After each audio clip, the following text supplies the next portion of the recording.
আউযুবিল্লাহি মিনাশ শাইতানির রাজিম। বিসমিল্লাহির রহমানির রহিম। আলহামদুলিল্লাহি রাব্বিল আলামিন ওয়াসসালাতু ওয়াসসালামু আলা রাসূলিহিল কারীম। আল্লাহ পাকের অসংখ্য শুকরিয়া যে আমরা সুদূর লন্ডন থেকে আমাদের প্রাণ প্রিয় ভাই কবি আলিউদ্দিন ভাইকে আমরা দেখতে এসেছি।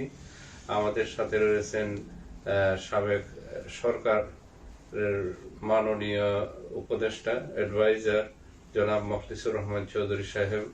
উনি আজকে আমাদের প্রধান অতিথি হিসেবে এসেছেন। ওনাকে আমরা ওয়েলকাম জানাচ্ছি, মুবারকবাদ জানাচ্ছি। আমাদের সাথে রয়েছেন বিশিষ্ট কমিউনিটি ব্যক্তিত্ব, বিশিষ্ট কমিউনিটি লিডার জনাব আব্দুল মালিক ভাই, আরো বিশিষ্ট কমিউনিটি ব্যক্তিত্ব সমাজসেবী জনাব খালিদুর রহমান। আমাদের সাথে জয়েন করেছেন অত্র এলাকার কমিউনিটির লিডার ব্রাদার আহমদ হুসাইন। আর আমাদের যে ভাইকে দেখতে এসেছি উনাকে তো আমরা সবাই জানি, সবাই চিনি, চেনা জানা মুখ কবি আলিউদ্দিন। আর আমি আপনাদের সাথে রয়েছি ব্রাদার আব্দুল মতিন। সর্বপ্রথম আল্লাহ পাকের শুকরিয়া জানাচ্ছি যে আমরা শত ব্যস্ততার পরেও আমাদের ভাইকে আমরা এসেছি একমাত্র আল্লাহকে রাজি খুশি করার জন্য, ভাইকে দেখার জন্য। আর ভাইকে দেখার মাধ্যমে আমরা দোয়া করি, ভাইয়ের সুস্থতা কামনা করি। আসসালাল্লাহুল আজিম রাব্বুল আরশিল আজিম আন ইয়াশফিকা। আল্লাহ তাআলা ওনাকে সুস্থতা দান করুন। কারণ আল্লাহ তাআলার পক্ষ থেকে যে বেমার যেটাই আসে এটাকে বলা হচ্ছে যে এই বেমার এসেছে তোমাকে পিউরিফাই করার জন্য, তোমাকে গুনাহ থেকে তোমাকে পিউরিফাই করে তোমাকে একজন খাঁটি মুমিন হিসাবে যাতে চলে আসতে পারে এই মানে উন্নত করার জন্য যদি ধৈর্য এবং সবরের মাধ্যমে আল্লাহ তাআলা ভাইকে এই পরীক্ষায় উত্তীর্ণ করেন, ইনশাআল্লাহ উনি দুনিয়া এবং পরকালে তো আল্লাহ তাআলা অবশ্যই আমাদের জন্য জান্নাত অবধারিত করে রেখেছেন। কারণ জান্নাতটা হচ্ছে মুমিনের জন্যই। সুতরাং আমরা যদি যখন বিপদ আপদ আসে, আল্লাহ তাআলা বলছেন যে ওয়াজা আসাবাতুম মুসিবা ক্বালু ইন্না লিল্লাহি ওয়া ইন্না ইলাইহি রাজিউন। যখন বিপদ মুসিবত যেটাই আসে সেটা বুঝতে হবে যে আল্লাহ তাআলার পক্ষ থেকে আমাকে টেস্ট করার জন্য এসেছে। সেই বিপদ মুসিবতে ধৈর্য ধরা এবং আল্লাহর উপর তাওয়াক্কুল করা, তাহলেই দুনিয়ার সফলতা এবং পরকালের কামিয়াবি আমাদের জন্য অবধারিত ইনশাআল্লাহ। তাই আমি আর কথা না বলে আমি সর্বপ্রথম আমি মনে করি আমাদের কবিতার মাধ্যমে এরপরে প্রধান অতিথির আলোচনা শুনবো, আমাদের সাথে যারা তাদের কাছ থেকে শুনবো। এর আগে আমি মনে করি আমরা যে ভাইকে আমাদের প্রাণ প্রিয় ভাই কবি আলিউদ্দিন উনাকে দেখতে এসেছি, উনার কাছ থেকে শুনি উনি কোন অবস্থায়, উনার একটু খোঁজ খবর নিতে চাই। এবং আমাদের সাথে যারা জয়েন করেছেন যে সমস্ত ভিউয়াররা অল ওভার দ্য ইউকে ও বিভিন্ন দেশ থেকে দেখতেছেন, ইনশাআল্লাহ আপনারা জানবেন, বুঝবেন, ভাইয়ের অবস্থা শোনার মাধ্যমে আমাদের একটা এক্সপেরিয়েন্স হবে। এবং এই অবস্থায় যদি কোনো ভাই হয় তাহলে তাকে কিভাবে টেক কেয়ার করা, তাকে এই যে একটা এক্সপেরিয়েন্স সেটা আমাদের জীবনে কাজে লাগবে। তাই আসুন আমরা শুনতে চাই জনাব কবি আলিউদ্দিন ভাইয়ের কাছ থেকে তার রোগের বিবরণ, কিভাবে শুরু হয়েছে, বর্তমান কি অবস্থা এবং উনার মানসিক কি অবস্থা। ধন্যবাদ লিগ্যাল অ্যাডভাইজার আব্দুল মতিন ভাই, কালাম সলিসিটার্স। আমি সর্বপ্রথম আমার অন্তরের অন্তঃস্থল থেকে আমি আমার হৃদয় নিংড়ানো ভালোবাসা এবং আমার পরিবারের পক্ষ থেকে প্রাণডালা ভালোবাসা জানাই আজকের মেহমানবৃন্দ যারা সুদূর লন্ডন থেকে কষ্ট করে শুধুমাত্র একটা সুন্নতকে পালন করার উদ্দেশ্যে আমি একজন মরণবেদী অসুস্থ রোগীকে দেখার জন্য এসেছেন, যে ভালোবাসার টানে এসেছেন আর যে রাসূল সাল্লাল্লাহু আলাইহি সাল্লামের সুন্নতকে পালন করার জন্য এসেছেন, সেই রাসূল সাল্লাল্লাহু আলাইহি সাল্লাম যেন কিয়ামতের দিন এই ভাইদের মানে কি করেন, শাফায়াত করেন, এইটা আমার কামনা। আর আমার ভাই জানতে চাইছেন আমার রোগের এটা অবস্থাটা। আমার মূলত আজকে 5 মাস হচ্ছে আমার রোগের বয়স। রোগটা ধরা খেয়েছে আজ থেকে 3 মাস আগে। রোগটা হচ্ছে আমার স্টমাক ক্যান্সার। তো আলহামদুলিল্লাহ এই মাসের 1 তারিখ থেকে আমার কেমোথেরাপি শুরু হয়েছে। কেমোথেরাপি শুরু হওয়ার পর থেকে কিছু সাইড এফেক্ট তো আছেই, আপনারা জানেন। গত মাসের না, এই মাসের চলিত মাসের 1 তারিখ থেকে কেমোথেরাপি শুরু হয়েছে। তো এই সাইড এফেক্ট তো জানেন আপনারা, এই সাইড এফেক্টটা চলতেছে।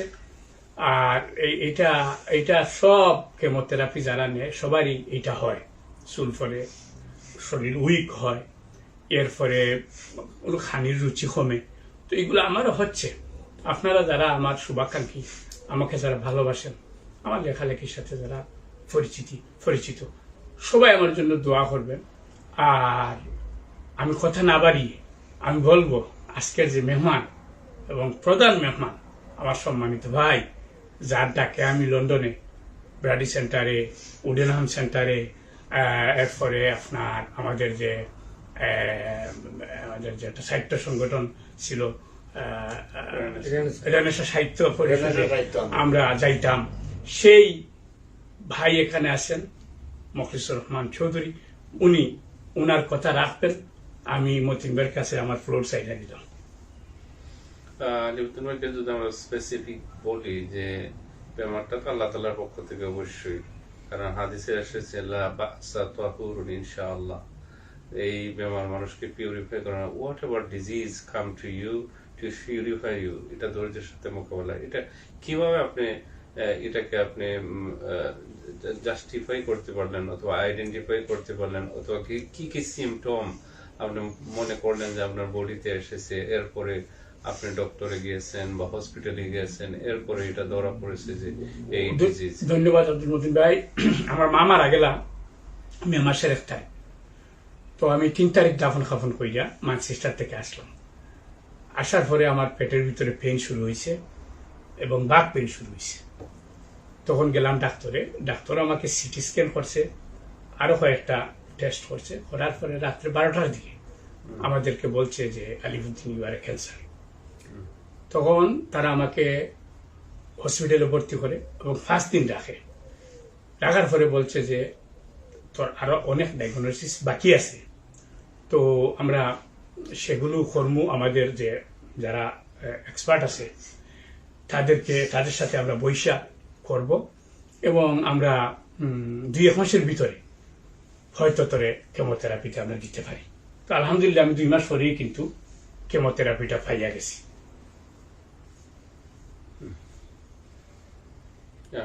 কেমোথেরাপির যে ইম্প্যাক্ট, যেটা এটার কি ফিলিং করতেছেন? যে কেমোথেরাপিটা দেওয়ার যারা দিবে, বিশেষ করে ক্যান্সার পেশেন্ট যারাই কেমোথেরাপি দিবে, দেওয়ার আগেই ডাক্তাররা তারা করে অ্যাডভাইস করে, এবং আপনার ঘরে তারা অ্যাডভাইজের একটা নোট পাঠাইয়া দেয় যে আপনার একটা সাইড এফেক্ট হবে।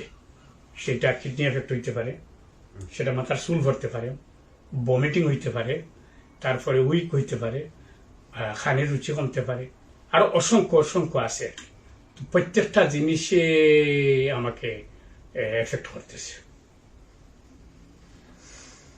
আলহামদুলিল্লাহ। এরপরে ওনার কথা থেকে যতটুকু আমরা জানলাম, বুঝলাম, আলহামদুলিল্লাহ, ওনার যে লেভেল অফ ইমান, যে কনফিডেন্ট, আল্লাহর প্রতি বিশ্বাস, ওনাকে দেখার পরে হাসি খুশি মনের যে উদারতা, ওনার অন্তরে অবশ্যই আল্লাহর প্রতি যে প্রেম ভালোবাসা, এটাই ওনাকে এবং আমাদেরকে সবাইকে উজ্জীবিত করে রাখবে। কেননা আমরা তো আল্লাহর কাছ থেকে এসেছি, আবার আল্লাহর কাছে ফিরে যেতে হবে। সুতরাং এটা হয়তো বা কেউ যাবো আগে, কেউ যাবেন পরে, দুনিয়ার তো এটাই রীতি, কুল্লু নাফসিন যায়িকাতুল মাউত। সুতরাং মৃত্যু থেকে তো আমাদের বাঁচার কোনো পথ নেই। আর দুনিয়ার জীবনটা আল্লাহ তাআলা দিয়েছেন, খালাকাল মাউতা ওয়াল হায়াতা লিয়াবলুয়াকুম আইয়ুকুম আহসানু আমালা। এই দুনিয়ার জিন্দেগিতে এই যে ট্রানজিশনাল পিরিয়ড, এই পিরিয়ডে যদি আমরা উত্তম কাজ, প্রোডাক্টিভ কাজ, ভালো কাজ করে যেতে পারি, যেটা আমাকে সাপোর্ট করবে ফির দুনিয়া এবং আখেরা। তাই আমি আর কথা না বলে আমাদের সম্মানিত আজকে যিনি প্রধান অতিথি, এর আগে যদি আমি বলি কিছু কবিতা, অথবা আমাদের আব্দুল মালিক ভাই, এরপরে খালিদ রহমান আছেন, যদি if you say few word, then will go to other part ইনশাআল্লাহ। নাহমাদুহু ওয়া নুসাল্লি আলা রাসূলিল কারীম। জাযাকাল্লাহ জনাব আব্দুল মতিন সাহেব, আপনি আমাদেরকে যে দুই একটা কথা বলার জন্য রিকোয়েস্ট করেছেন। আমি শুধু দুই কথাই বলতে চাই। আমরা আসছি লন্ডন থেকে, আমাদের প্রিয় কবি জনাব আলিফুদ্দিন ভাইকে দেখার জন্য। ওনাকে দেখার পরে আমি তো ভাবছিলাম উনি মনে হয় মানসিকভাবে একেবারেই ভেঙে পড়বেন। আলহামদুলিল্লাহ ওনাকে দেখার পর মনে হচ্ছে যে ওনার কোনো অসুস্থতাই নেই। আলহামদুলিল্লাহ শারীরিক খুব একটা পরিবর্তন যে হয়েছে তাও না, কিন্তু না, আলহামদুলিল্লাহ আমরা অত্যন্ত খুশি। আমরা আপনার জন্য সবসময় দোয়া করতেছি শোনার পর থেকেই, আর এখন আপনার জন্য দোয়া করতেছি। আমরা আপনার আশু রোগ মুক্তি কামনা করতেছি। আলহামদুলিল্লাহ এরকম সিচুয়েশন অনেক হয়, আমাদের অনেক নিকটাত্মীয়দেরও এরকম হয়েছিল। তো আলহামদুলিল্লাহ কেমন পরে আল্লাহ তালা থেকে রিকভার হয়ে দিয়েছে। আর আমি আপনার আরেকটা লাইভ দেখছিলাম কিছুদিন আগে, আপনার মেয়ে ছেলে মেয়েদেরকে নিয়ে করছেন। আপনার মেয়ে তো ক্লিয়ারলি বলছে যে তখন আপনি যখন কথা বলছিলেন তখন আমি একটু হতাশ হয়ে গেছিলাম, কিন্তু আপনার মেয়ে যখন আপনাকে বললো যে আব্বু এটাই যে আপনার যে মাংসের টুকরাটা স্টমাকের মধ্যে আছে না, এটা এখনো একটু বড় আছে, এটাকে তারা একটা কন্ট্রোলে নিয়ে আসতে হবে। তারা ওই যখন যে কন্ট্রোলে নিয়ে আসবে তখন তারা আপনাকে অপারেট করবে। তা আমার মনে হয় এই প্রসেসটা স্টার্ট হয়ে গেছে। কেমোথেরাপির কিছু স্টেজ যাওয়ার পরে তারা যখন ডাক্তাররা মনে করবে যে এটা একটা আপনার শারীরিক খুব একটা ইম্প্যাক্ট হবে না, তখন হয়তো আপনাকে তারা অপারেট করে মানে একটা যখন মানে একটা গুড সিচুয়েশনে চলে যাবে, তখন আলহামদুলিল্লাহ আপনাকে মেডিসিন দিলে হয়তো আপনি একটু সুস্থতা আর ভালো ফিল করবেন। তো আমরা মহান আল্লাহ রাব্বুল আলামিনের কাছে আপনার আশু মুক্তি কামনা করি, এবং আমরা আপনাকে আবার আমাদের লন্ডনে মাঝে মধ্যে এই সেই নেশার কবিতা আসলে আপনার থেকে দেখতে চাই। আল্লাহ তাআলা আপনাকে লং দীর্ঘজীবী করুন, আমিন। ওকে, সালামু আলাইকুম। আমার কবি আলিফুদ্দিন ভাই তাই যখন লন্ডন পয়লা আইসলা তখন আমি তাকে যেহেতু কইয়া বার করছিলাম আমরা ইস্টার্ন হাই স্ট্রিট সাউথ বড় তখন টাইম পড়ে গেছিলাম, তখন আমি আনিয়া তাকে দাওয়াত দিয়ে আনিয়া আইএফিত আমরা এই দারুসালামও আমি আনিয়া ওখানে আনিয়ে তাহলে দাওয়াত দিয়ে আনিয়া আইএফিত আনিয়া পয়লা আনিয়া তাকে শুরু করছিলাম। তাই না আমার নামে একটা কবিতাও লেখছিল বুঝছেন ওই দিনের। তো আমি এটা এখন আমি আর একটু বলবো যে আলিফুদ্দিন ভাই যখন আমরা বেমার শুনি আমরাও একটু অবাক হয়েছি।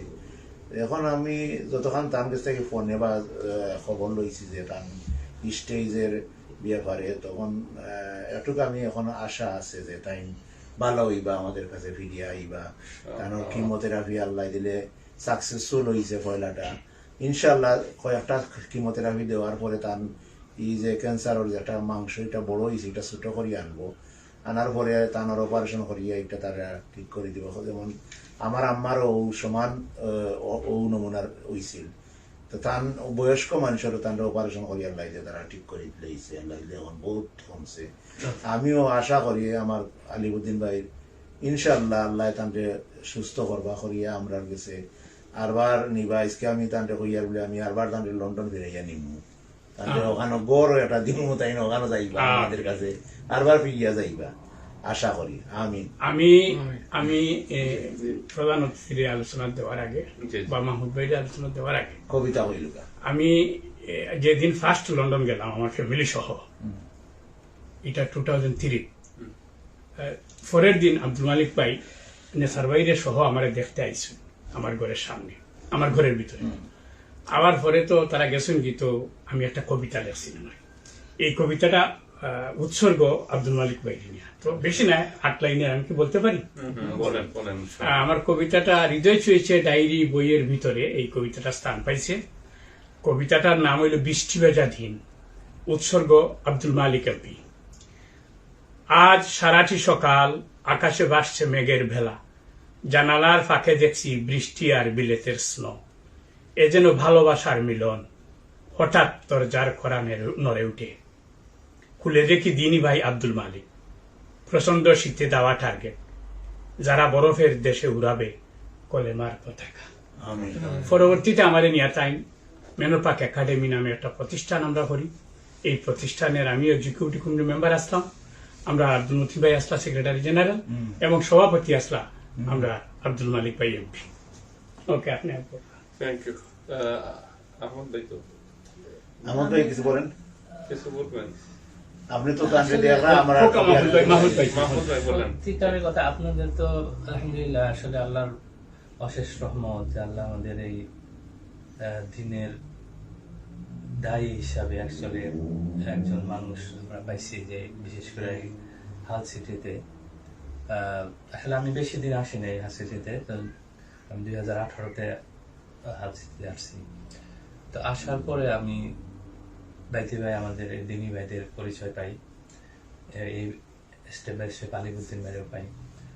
তো পাওয়ার পরে আমাদের যে এই ছোট একটা কমিউনিটি, এটার মধ্যে যে সে যে কাজগুলো করছে, ইভেন্টলি আপনি বলতে গেলে যে একটা বিরূপ সমাজ এখানে, ইভেন আমাদের বাংলাদেশের কথাই বলেন আর অন্য অন্য দেশিদের কথাই বলেন।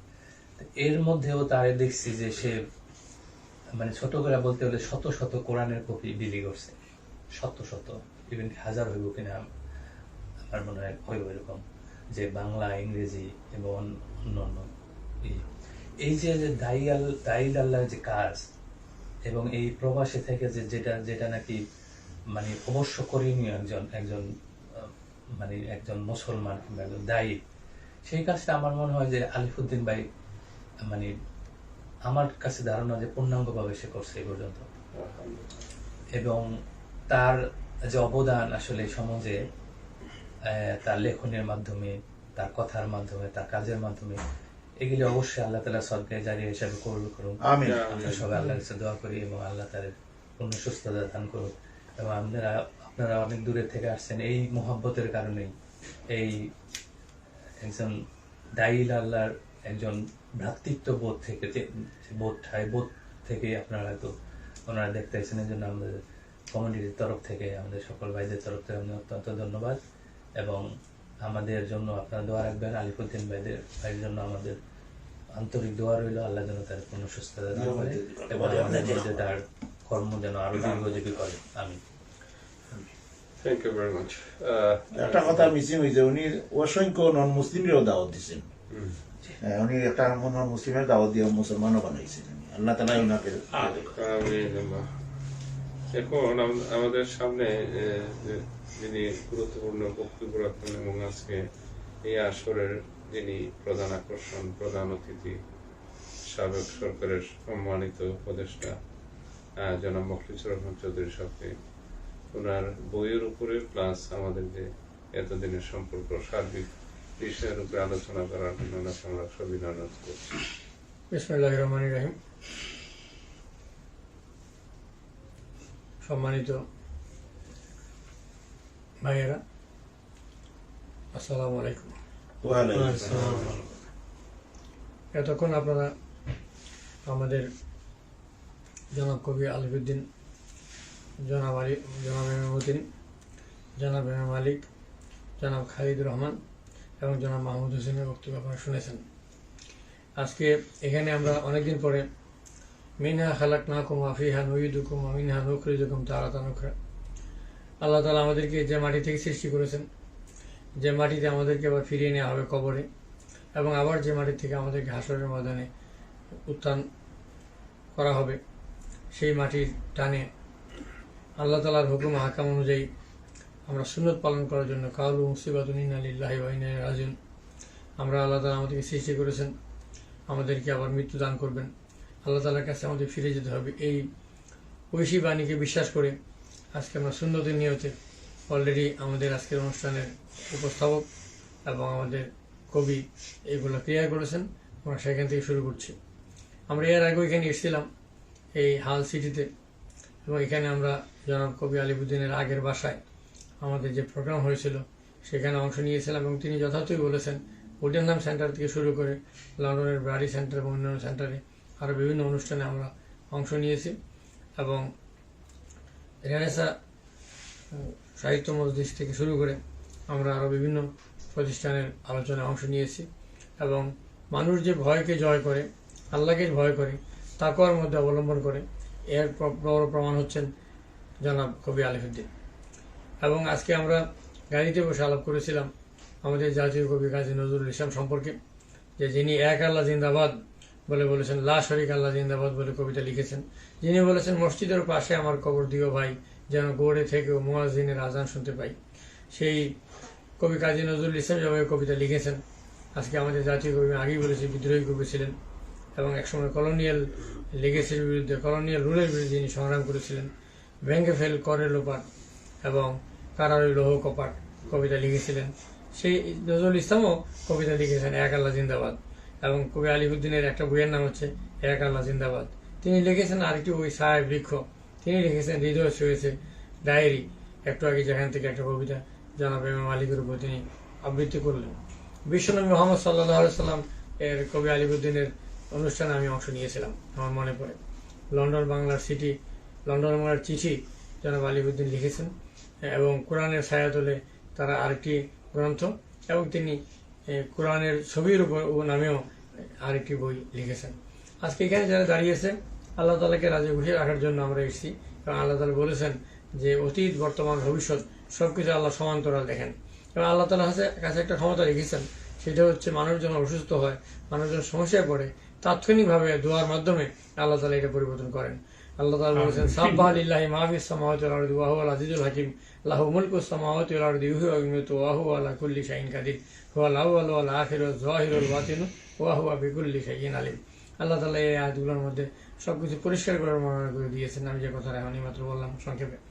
যাই হোক, তো আমরা আল্লাহ তাআলার কাছে মাথা নত করি, আল্লাহ তাআলার কাছে মুতাওয়াজ্জু হই, আল্লাহ তাআলার কাছে আমরা রুজু পেশ করি, এবং আল্লাহ তাআলা আমাদেরকে দুনিয়া এবং আখিরাত দিয়েছেন। দুনিয়া একটা পরীক্ষা কেন্দ্র এবং একটা টেস্ট সেন্টার, এখানে আমরা প্রতিনিয়ত পরীক্ষার মুখোমুখি হই, এবং এখান থেকে আমরা যদি আমরা হারনেস করি আউট অফ দুনিয়া, আমরা আখিরাতকে যদি হারনেস করতে পারি, যেমন দুধ থেকে দই হয়, মাঠা হয়, ঘি হয়, এবং আরো বিভিন্ন সামগ্রী তৈরি করা যায়, একইভাবে দুনিয়া থেকে ফির দুনিয়া আল আখিরা, যারা জনাব ইমাম মতিন একটু বলেছেন, আমাদেরকে দুনিয়া থেকে আমাদের আখিরাত আবিষ্কার করতে হবে। যেমন আমার একটা মোবাইল ফোন দিয়ে আমি কোরআন তেলাওয়াত করি, রিসার্চের কাজ করি, অনেক কাজ করি, আর অনেকে এই মোবাইল ফোন থেকে অনেক খারাপ কাজও করে।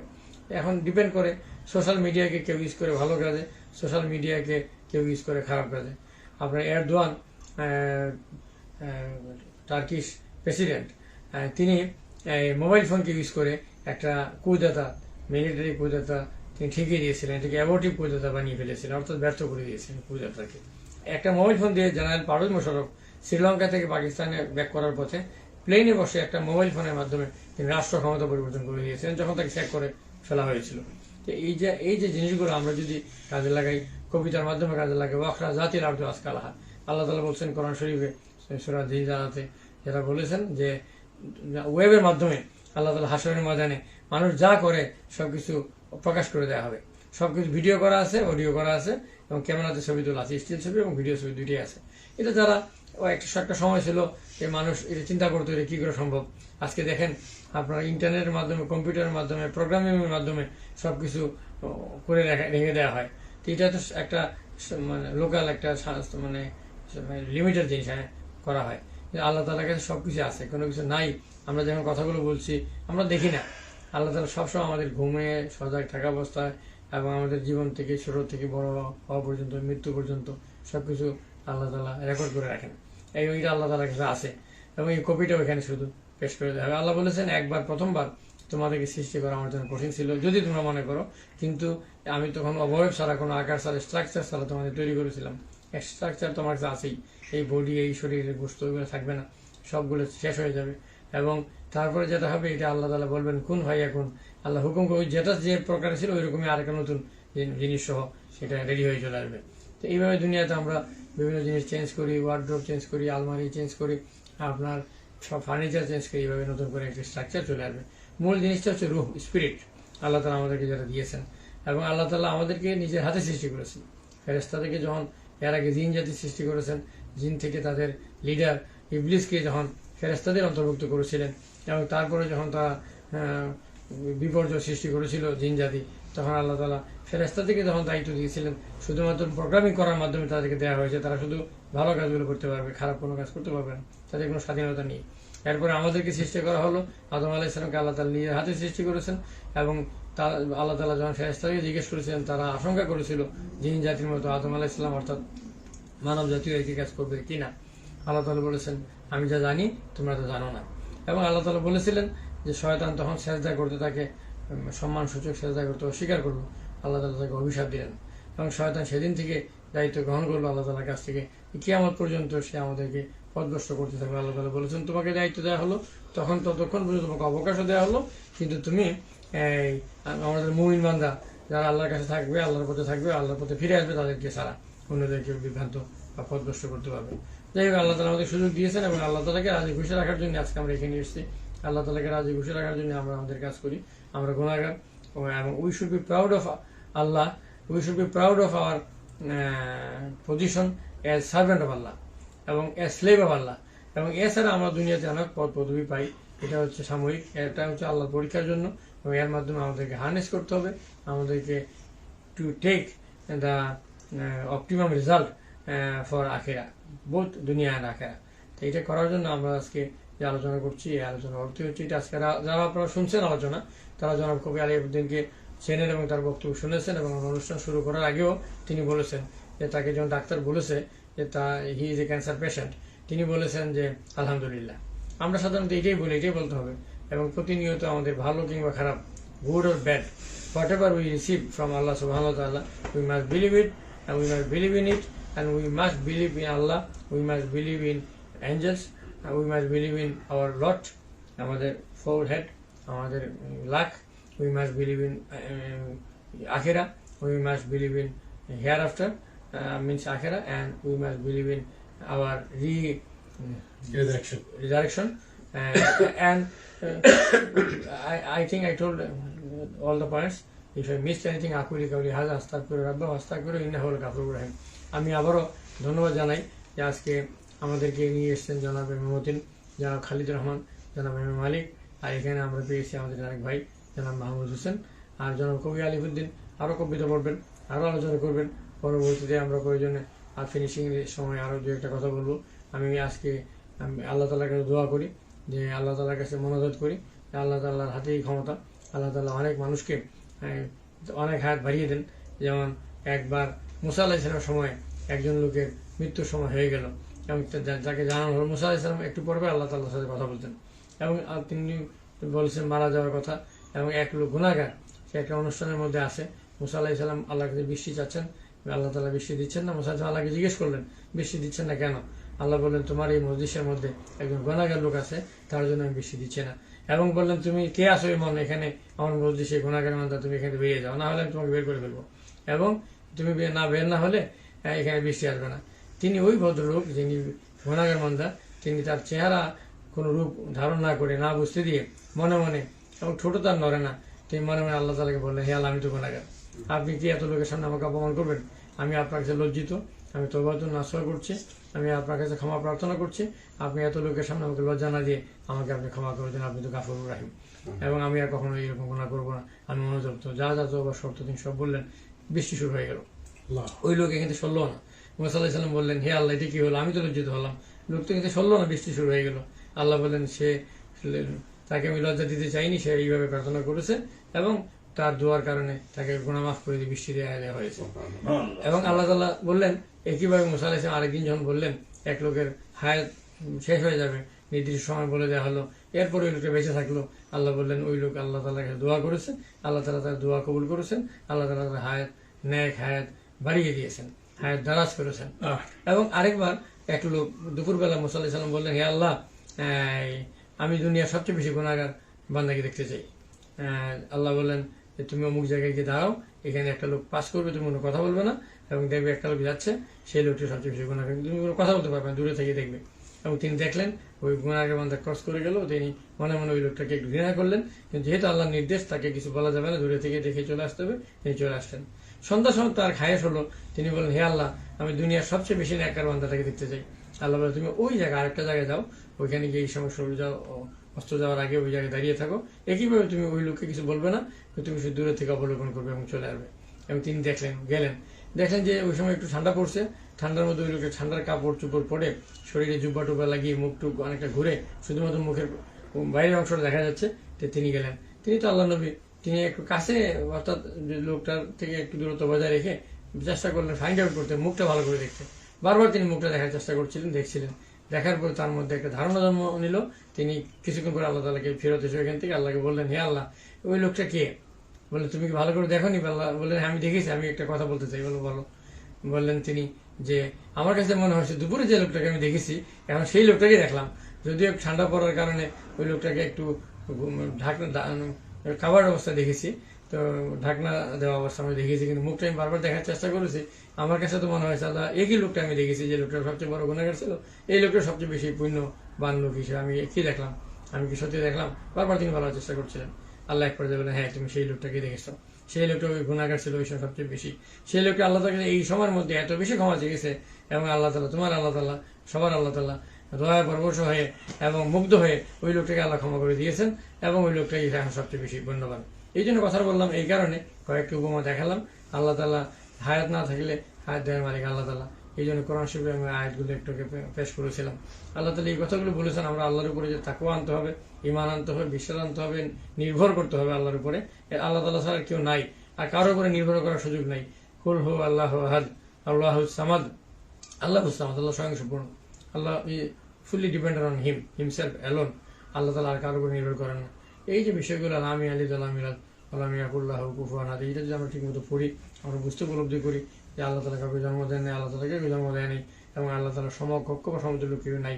এই যে বিষয়টা, আল্লাহর যে পরিচিতি, আল্লাহর যে বংশ পরিচয় আল্লাহ তাআলা যারা দিয়েছেন, আমরা যদি নির্ভর করি, আমরা ছোট কাজ থেকে বড় কাজ সব কাজগুলো ঠিক মতো করি। আমরা কবিতার মাধ্যমে মানুষকে আহ্বান করতে পারি লা শরীকা আল্লাহর দিকে, কবিতার মাধ্যমে আমরা মানুষকে এক আল্লাহ জিন্দাবাদ দিতে পারি। এই যে কাজগুলো আমরা করি, আমি নিজে সাক্ষী, এরকম অনেক জায়গায় আমি গিয়েছি, দোয়া করেছি, মৃত লোক আমি দেখেছি নিজের চোখে, আল্লাহ তাআলা বাঁচিয়ে দিয়েছেন। সংক্ষেপ করার আগে এই কথাটা বলতে চাই, আমি রাষ্ট্রপতি প্রফেসর ডক্টর ইয়াজউদ্দিন আহমেদের উপদেষ্টা ছিলাম, আপনারা জানেন, আপনারা বলেছেনও। আমি দেখেছি তিনি মৃত্যুবরণ করেছেন, কিন্তু আমাকে মিডিয়ার সাথে, আর্মির সাথে আমার এক মোবাইল ফোনের মাধ্যমে ফাইট করতে হয়েছে কন্টিনিউয়াসলি। আমি বলেছি, I am the spokesman of the president, official spokesman of the president, unless I declare the death of the honourable president, you must not make a news, you must not make a gossip, you must not spread it as rumor. Don't do this. Don't do this. I told the military generals and the media. And President was just underwent to the treatment, and 23 days he was in coma. That means his life was not there. And after 23 days, when he woke up, and a big machine was there in his throat. And then he wrote, he asked for paper and pen, by indication, and he wrote where I am now. Then they said, you are in Singapore Mount Elizabeth Hospital. And then which date it is? He remembered the date when he collapsed, and he wrote the date. Then they said, no, it is the date after 23. He said, no, I don't believe in it. I believe that I was here, and this is the date, and I am in Dhaka, in Bangabhavan. And then this is the reality.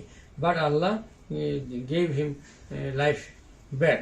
So that's why I saw in my own eyes how Allah gave the life to a dead person. So life and death, liyabluwakum ayyukum ahsanu amala, what you have already uttered a few minutes ago. So that is the thing. And also I saw Firoz Mahbub Kamal. He was also about to die in a hospital, London hospital. And then we were praying in Zoom meeting, long prayer, and everybody, we cried, and we believed, especially I believe, that Allah will give him back, and he returned. So that is some examples. So life and death is nothing to Allah. 70 years, 80 years, 90 years, 800 years is nothing. So whatever the life we get, we receive, we achieve, I request you fervently, all of you and also me, I realize that we must depend on Allah subhanahu wa ta'ala. Allah tests us, Allah will give many duties to us, and inshallah if we can succumb, if we can overcome, here it will be rewarded, our life will be rewarded here and hereafter. So I pray to Allah subhanahu wa ta'ala, the Almighty, again and again, for you, for all of us, and for our ummah, and also for our beloved country Bangladesh, and also where we live in at the moment there, so that Allah gives us barakah, and Allah make us hidayah, and inshallah Allah helps us to proceed for here and hereafter. তো আমি আপনাদেরকে আবারও ধন্যবাদ জানাই, মোবারকবাদ জানাই যে আমরা আরও যদি একটা কবিতা শুনবো, এবং আপনাদের কথা এই বিষয়ে আরও যদি কিছু থাকে আমরা শুনবো, যদি প্রয়োজন বলে আবার সংক্ষেপে যদি কোনো কথা বলার থাকে বলবো। আপনাদেরকে অসংখ্য ধন্যবাদ। আল্লাহ হাফেজ।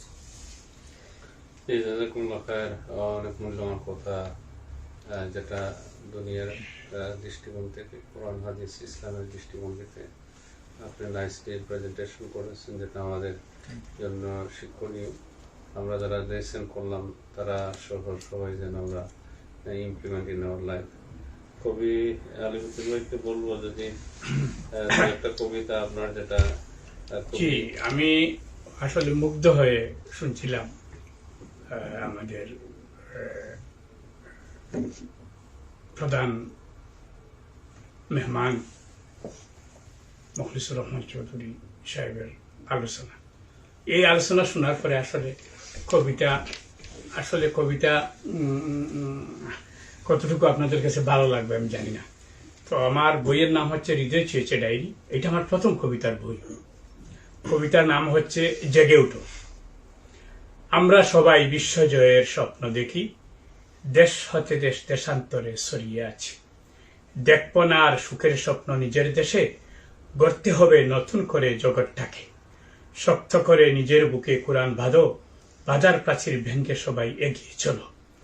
আকুল কান্না রক্ত অস্ত্র ফিলিস্তিনে, দেশের জন্য মরছে যে বীর লাখে লাখে। মরুবাসীর মহানন্দে কাটছে জীবন, কাশ্মীরে মা বোনদের গায়ে কাফন।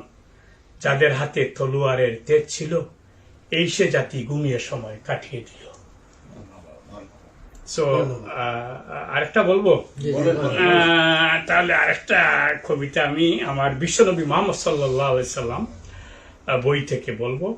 আসলে এই বইটা হাতে নিতেই আমার প্রথম মনে হয়ে গেল আব্দুল মতিন ভাইয়ের কথা, আব্দুল মালিক ভাইয়ের কথা।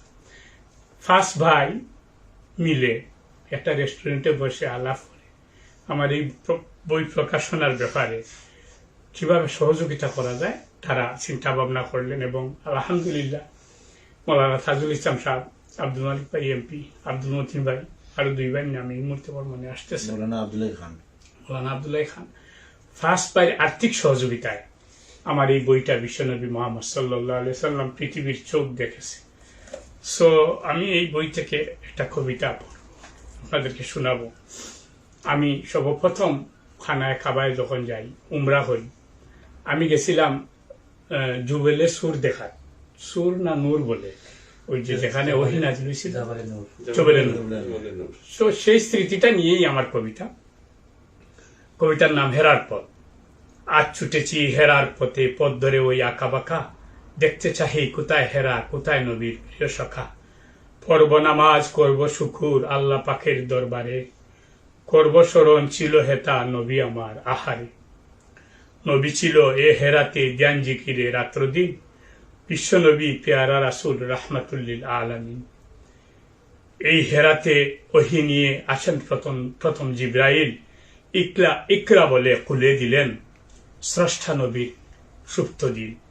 কয় ফেরেশতা পর রাসূল, আল্লাহ পাকের আদেশ এই, নবুয়তের শুরুয়ে যে তুমি শ্রেষ্ঠ নবী সেই।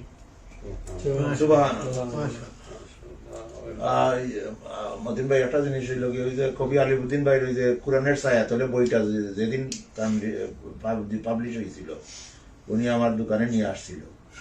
ওই দিন থেকে আমি একটা দাওয়া গ্রুপ তৈরি করছিলাম এই কোরআনের ছায়াতলে।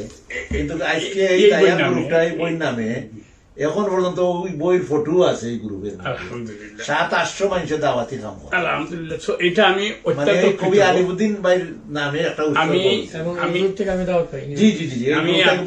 আমি আব্দুল মালিক ভাইয়ের কাছে কৃতজ্ঞ, আব্দুল মতিন ভাইয়ের কাছে কৃতজ্ঞ যে এই গ্রুপটা এখনো টিকাইয়া রাখছেন, এবং আমার বই প্রচুরটা দেখছি এখন পর্যন্ত আপনার বই গ্রুপের মাঝে আছে, পিকচারটা আছে। সো আমি মনে হয় যে আব্দুল মতিন ভাইয়ের কাছ থেকে আমরা কিছু শুনি, কারণ বই না বা ইনিশিয়াল ভূমিকা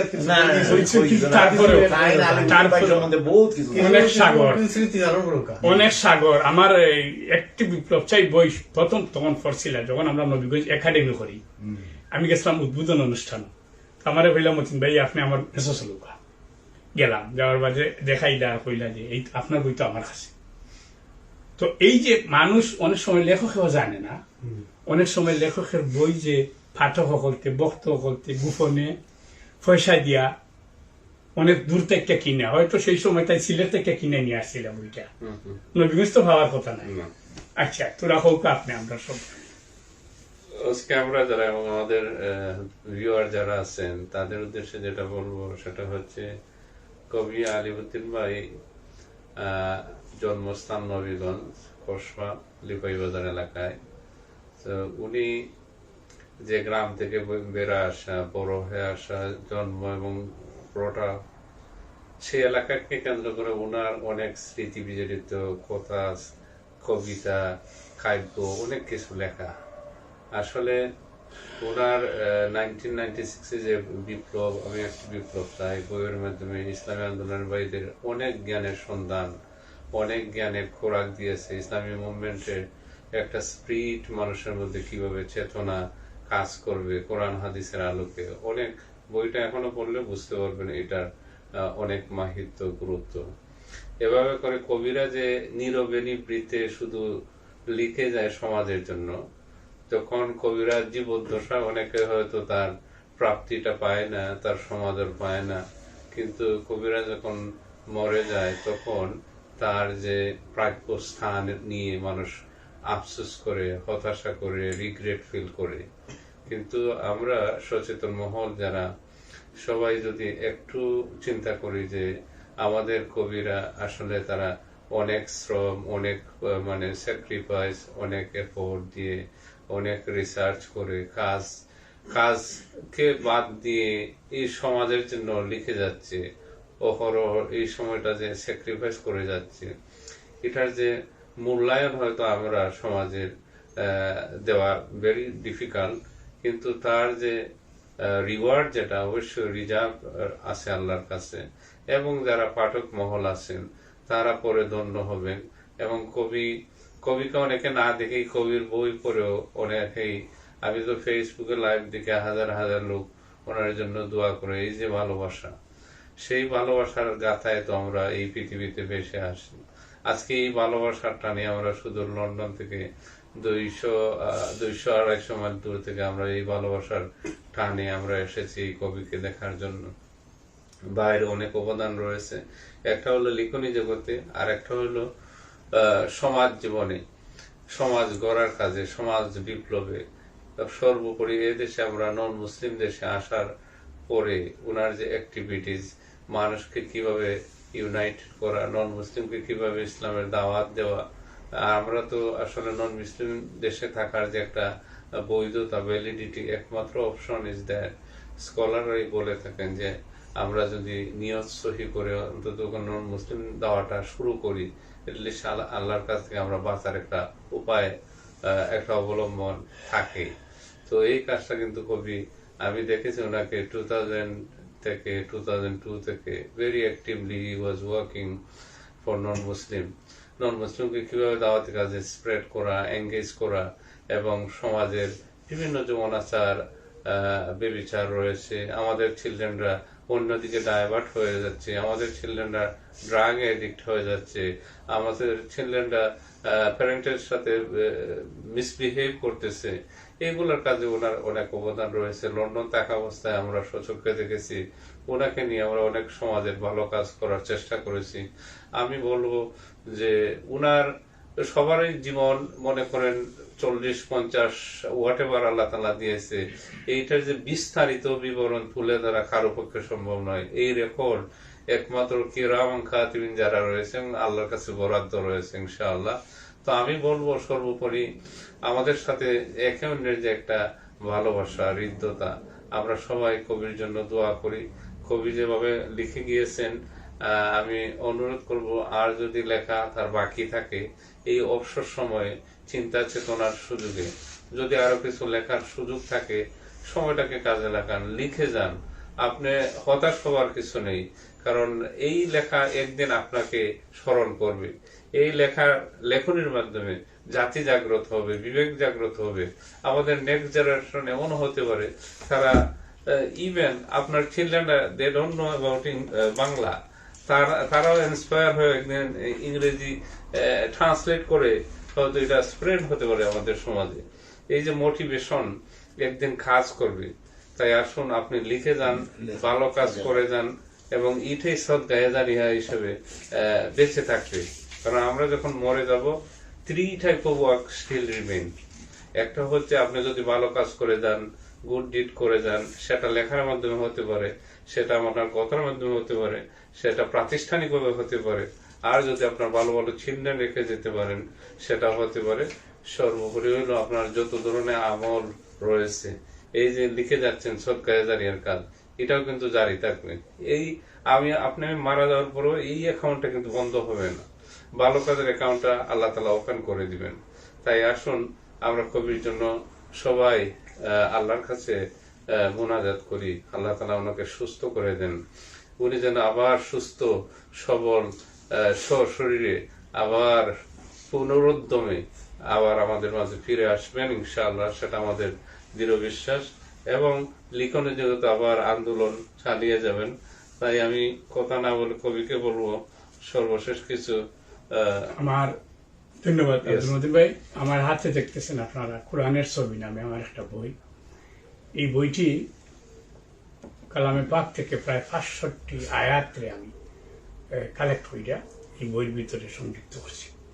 এই বইটি আশ্চর্যজনক হইলেও সত্য, এখন দ্বিতীয় সংস্করণ চলতেছে এবং এই বইটির দ্বিতীয় সংস্করণ পর্যন্ত পাবলিশ করার যে পয়সা, এই পয়সাটা আমরা লিগ্যাল অ্যাডভাইজার আব্দুল মতিন ভাই দিছিল মানে, যার জন্য আমি আপনারা দেখেন এখানে আমি আব্দুল মতিন ভাইয়ের নামে এই বইটা উৎসর্গ করছি।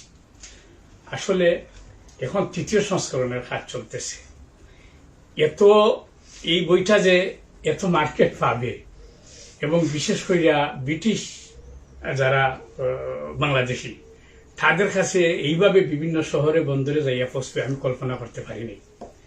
এই বছর 5,000 আমি অর্ডার করছি। সব কিছু মিলাইয়া আমি মনে করি যে কোন একটা বৃক্ষ যখন বড় হয় তার পিছনে একটা মালি রাত দিন 24 ঘন্টা কাজ করে। ঠিক এই সাহিত্যের জগতে কেউ না কেউ যদি একজন কবিরে সাহস বা সহযোগিতা হাত না বাড়ায় তাহলে আসলে এই কবি বেশি দূর আগাইতে পারে না। আমার সঙ্গী সাথী আব্দুল মতিন ভাই, আব্দুল মালিক ভাই, মাওলানা তাজুল ইসলাম সহ আমাদের মহসিন রহমান চৌধুরী সাহেব সহ যারা আমাকে এই পথে আজকে 25 বছর যাবত আগাইয়া নিচ্ছেন। আমি অসুস্থ, আমার দোয়া কবুল হবে। আমি দোয়া করবো আপনাদের জন্য, আল্লাহ যেন আপনাদেরকেও এইভাবে দুনিয়া এবং আখিরাতে ধন্য করে। আমি একটা কবিতা, সরি, আব্দুল মতিন ভাই বলছেন যে আমি যে এনভায়রনমেন্টে বড় হয়েছি, যে পরিবেশে বেড়ে উঠছি, নবীগঞ্জ কসবা গ্রামের আশপাশ, এগুলো আসলেই একটা কালচারাল এলাকা আসলো, এটা তো আপনি জানেন ভালো রকম। সো আমার একটা কবিতা আমি শোনাই আপনাদেরকে মেমোরি থেকে। কবিতার নাম হচ্ছে লিভাই সৌদাগর। তো লিভাইমে আমার দাদা গ্রামের লই, আমার দাদা লাগে। এপার খুশিয়ারা ওপার খুশিয়ারা মুদ্দে বালুসর, তারই মাঝে নাটক করেন লিভাই সৌদাগর। রং বেরঙ্গের কত নৌকা যায় যে কালনিসর, মুস্কি হেসে আসতেন দাদা আমাদের ঘর। রাত্রিবেলা গানের ফালা, হাজার লোকের ভিড়, সেসব স্মৃতি মনে হলে বুকে বিঁধে তীর। আর একটা কবিতা বলি, স্মৃতি। লিভাইগঞ্জ বাজার আমার ছোটবেলার স্মৃতি, আজও মনে পড়ে আমার লিভাই দাদার গীতি। লিভাই দাদা গান গাইতেন, বাবা দিতেন তাল, মাঝিরা সব নৌকা ছেড়ে তুলে দিত পাল। সেই বাজারের কেন্দ্রস্থলে আসত বাউল দল, বাউল গানের সুরে আশু করত চলচল। আমিরুদ্দিন গান জাগাতো তার বেহালার ঠানে, উঠত নেচে হৃদয় তখন ছন্দে বারে বারে। সেসব স্মৃতি প্রীতি এখন স্বপ্ন কুহেলিকা, ছোটবেলার হাসি খুশি চোখের জলে ঢাকা। এটা আমি আসলে আমার ওই এলাকা থেকেই আসলে লেখালেখির যে একটা ভাব বলে না আপনাদের, ইমোশন, এই ইমোশনটা কাম ফ্রম মাই এলাকা। আমার মনে হলো ওই এলাকা থেকে আসছে, পাইছি। তো এখন আমি আব্দুল মতিন ভাইকে বলবো আপনারা কন্টিনিউ করেন। আর তো মানে লেখালেখির উপরে একটু কথা বলতে চাই। আমি তো বিশিষ্ট সাংবাদিক, এটা জানেন কিনা জানি। সেটা হচ্ছে আমরা একসময় 109 দিন নিরবধি নামে কবিতা লিখেছি, সংকলন লিখেছি। মানে বিষয়টা হচ্ছে এরকম, লেখালেখির মধ্যে সারা জীবন ছিলাম এবং পড়াশোনা, লেখা, স্টাডি, ইকরা বিস্মে রাব্বিক আল্লাহ যে খালাক। আল্লাহ তাআলা যে কথাটা প্রথম আমাদেরকে বলেছেন সেটা হচ্ছে বলছেন পড়ো তোমার প্রভুর নামে, জ্ঞান অর্জনের অর্থেই তাফসীরের জন্য যাবেন, আপনি বিস্তারিত ব্যাখ্যা পাবেন। সেটা আল্লাহ পড়ার জন্য বলেছেন। এবং একইভাবে রাসূল সাল্লাল্লাহু আলাইহি ওয়াসাল্লাম বলেছেন তোমরা জ্ঞান অর্জন করো। জ্ঞান অর্জনের জন্য ইউরোপ, আফ্রিকা সব জায়গায় ছড়িয়ে পড়ো, এবং তিনি তার সাহাবাদেরকে তিনি ওখানে পাঠিয়ে দিয়েছিলেন। এইভাবে ইসলামও প্রচারক হয়েছিল এবং তারা ওইখানে গিয়ে জ্ঞান অর্জন করেছেন। ওইখানকার লোকাল কালচারের সাথে আল্লাহ শিরিক করা ছাড়া বাকি সবগুলোতে তারা অন্তর্ভুক্ত হয়েছিলেন। আজকে আমি যখন বঙ্গভবনে ছিলাম, দুটো বই বঙ্গভবন থেকে বের করেছি, 100 বছরের ইতিহাস, রিসার্চ বুক, 2-3 বছর সমস্ত রিসার্চার প্যানেল, ইউনিভার্সিটির ভাইস চ্যান্সেলর, কিউরেটর, আপনার ডাইরেক্টর, আর্কাইভ এরকম, এবং ডিন, তাদেরকে দিয়ে একটা রিসার্চ কমিটি করে আমি 2টা বই, কোনো ট্রান্সলেশন না, একটা হচ্ছে বাংলাদেশের সমাজ যেখানে দ্বিধা বিভক্ত, ডিভাইডেড সোসাইটিতে আমরা কাজ করি, এখানে 2 ভাগে রাজনৈতিকভাবে বিভক্ত একটা সমাজ, সেইখানে এই অবিভক্ত করা সমাজটাকে করে সবার কাছে গ্রহণযোগ্য করা, কি ইসলামিক, কি রাইট, কি লেফট, কি আওয়ামী লীগ, কি বিএনপির সাথে সবার কাছে অ্যাকসেপ্টেড করে আমি 2টা বই প্রকাশ করেছি। এবং আজকে যারা বাংলাদেশের 2জন সাবেক প্রধানমন্ত্রী বা একজন বর্তমানে আরেকজন আগে ছিলেন, তাদের কাছে আমি অ্যাপ্রুভ করিয়ে নিয়েছি, দেখিয়েছি এটা রাখতে হবে, কোনো কোনো বিষয় তাদের মতের বাইরে, কোনো কোনো বিষয় তাদের বিরুদ্ধে, এবং সেটাও আমি অ্যাকসেপ্ট করেছি। এবং একটা বইয়ের নাম ছিল 100 Years of বঙ্গভবন, আর একটা ছিল বঙ্গভবনের 100 বর্ষ, 2টি পৃথক বই বের করেছি। এবং সেটা ব্রিটিশের অধীনে যখন 100 বছর আগে এটা একজন ফুলার যখন আমাদের ওখানে লর্ড ছিলেন, ওই সময় থেকে শুরু করে ইতিহাস 100 একর জায়গার উপর প্রতিষ্ঠিত সেই বঙ্গভবন, যেখানে 4টা দিঘি আছে, সেখানে 4টা মাজার আছে, সেখানে অনেক জিনিস, তুষারখানা থেকে শুরু করে অনেক দেখার মতো আছে। এটাকে আলটিমেটলি আজ হোক কাল হোক একটা জাদুঘরে পরিণত করা হবে। লন্ডনে যেভাবে করা হয়েছে, দুনিয়ার মানুষ দেখতে যাবে।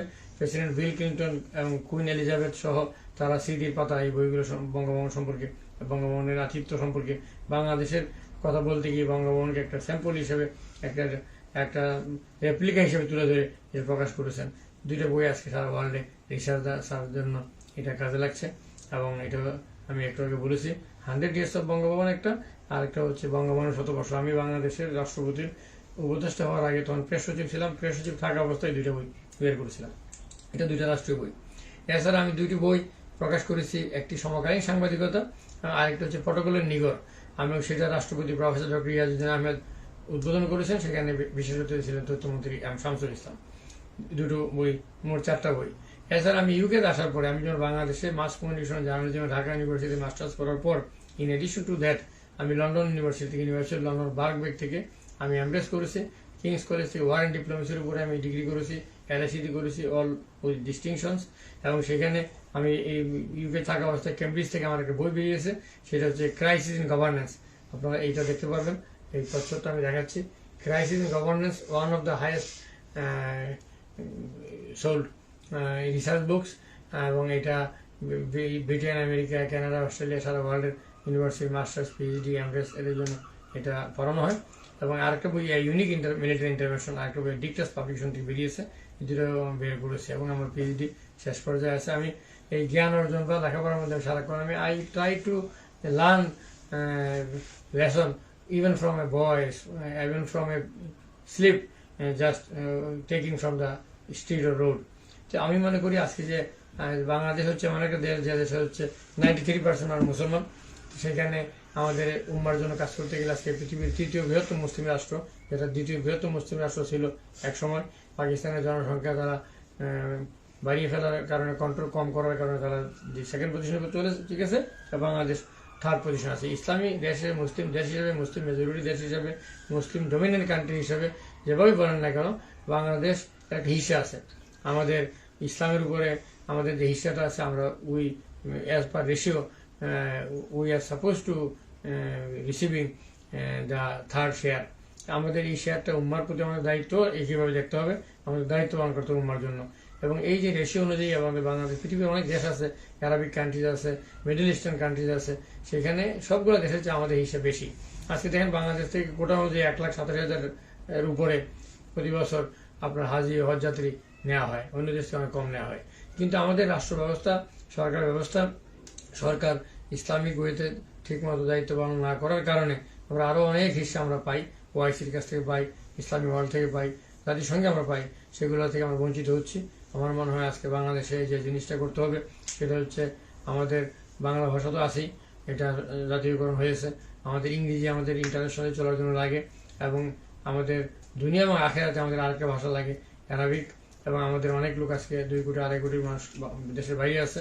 আমাদের আরও মানুষ আমরা ইচ্ছা করলে আমরা যদি স্কিল ট্রেনিং দিই, অ্যারাবিক স্টাডি, ইংলিশ, আরবিক, এবং আমরা যদি ইসলামিক শিক্ষা মানুষকে দিই, স্কিল লেবার থেকে শুরু করে আইটি থেকে শুরু করে আমরা বিভিন্ন ক্ষেত্রে শিক্ষিত করে তুলি। বাংলাদেশের মানুষগুলো one of the finest Nations in the world, কিন্তু আমাদের দেশে কোনো এথনিসিটি নাই, পাকিস্তান, ইন্ডিয়া যেরকম আছে, হ্যাঁ, এবং সেখানে বিভিন্ন বাংলাদেশে একটা কোনো সেক্টরিয়াল নাই, তো সেইখানে একটা মতো সামান্য একটা 1%-এর নিচে উপজাতি আছে, এটাকে নেগলিজেবল।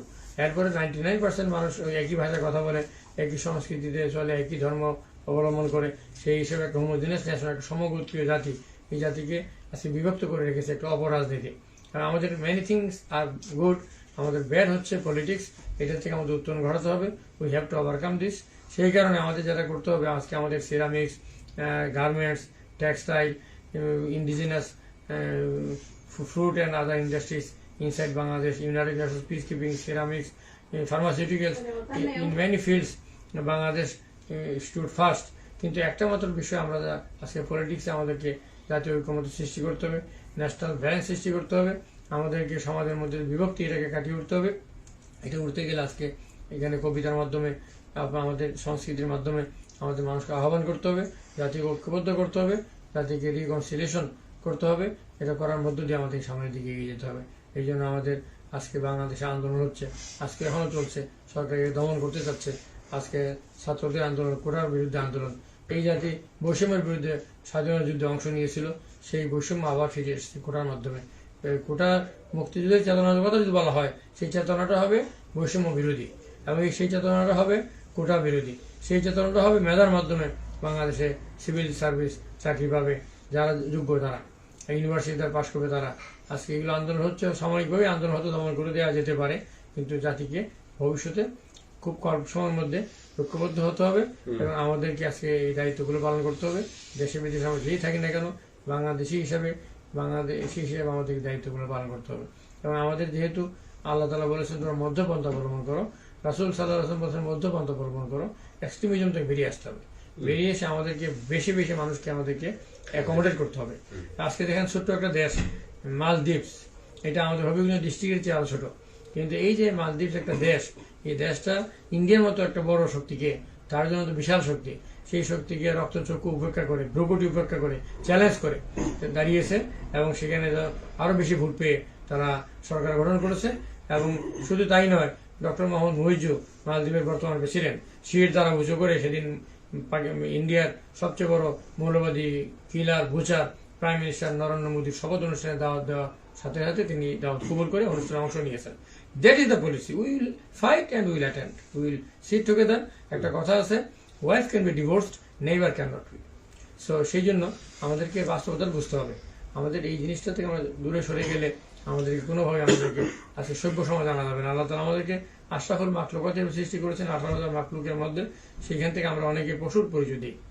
আজকে বাংলাদেশ যেটা হচ্ছে, গুম হচ্ছে, খুন হচ্ছে, অ্যাবডাকশন হচ্ছে, কিলিং হচ্ছে, ডিসঅ্যাপিয়ারেন্স হচ্ছে, এবং regime is responsible for this. It's not my view.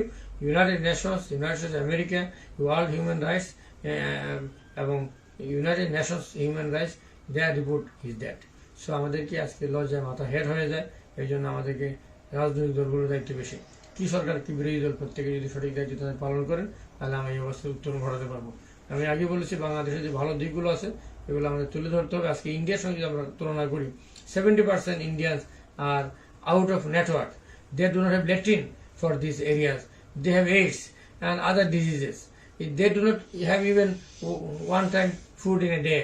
And we in Bangladesh, there are corruptions, misrules and other things, but we take 5 times food in a day. And economically we are far better, far off than India. This is the reality, this is the picture of Bangladesh. But we have again the bad politics. We have to come out of this. Thank you very much. Thank you. Thank you. তাহলে আমরা দীর্ঘ আলোচনার মধ্যে অনেক কিছু আমরা শিখলাম, জানলাম। সর্বশেষে আমরা শেষ করতে চাই কবিতা এবং দোয়ার মাধ্যমে শেষ করে দেবো ইনশাআল্লাহ। লাস্ট কবিতাটা হইল আমার, কবিতাটার নাম হইল দুঃসাহসিক নাবিক।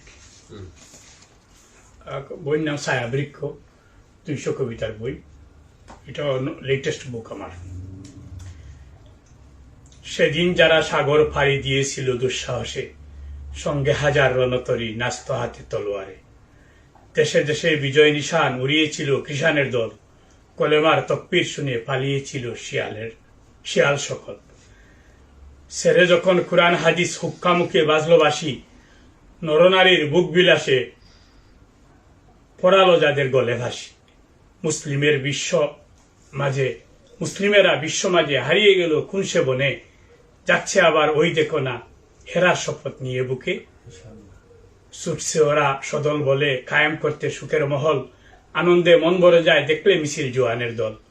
বাধা তো আসবে রে ভাই শক্ত হাতে রুখে দাঁড়া, মরলে শহীদ বাঁচলে গাজী আল্লাহ নামে পাগল পাড়া। ধন্যবাদ সবাই।